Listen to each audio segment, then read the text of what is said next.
Karimnagar corporation పరిధి 8వ division అలుగునూరులో ప్రజాపాలన ప్రగతి ప్రణాళిక కార్యక్రమాన్ని నిర్వహించారు.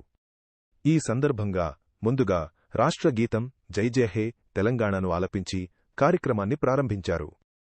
తరువాత కార్పొరేటర్ కాల్వ మల్లేశం స్వాగత ప్రసంగంతో సభ కొనసాగింది. కార్పొరేటర్గా గెలిచిన అనంతరం డివిజన్లో నిర్వహించిన మొదటి సభ కావడం విశేషం. ఈ సందర్భంగా స్థానికులు తమ వార్డులో ఉన్న సమస్యలను కార్పొరేటర్ మరియు అధికారుల దృష్టికి తీసుకువచ్చారు. సమస్యలను త్వరితగతిన పరిష్కరించాలని కోరారు.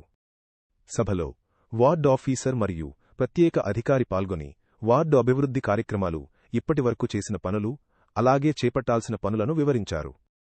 ఈ కార్యక్రమంలో నాయకులు సింగిరెడ్డి, స్వామిరెడ్డి, ఎర్రం, అనంతరెడ్డి, సిరిసిల్ల, అంజయ్య సిల్ల, పరశురాం దాసం, కమలాకర్ గూడ, కనకయ్య, సల్ల మహేందర్, ముంజా, సంపత్ చిందం, సంపత్ లంక, రవి, గట్టేపల్లి, దీపక్, పరాంకుశం, చందు పాల్గొన్నారు.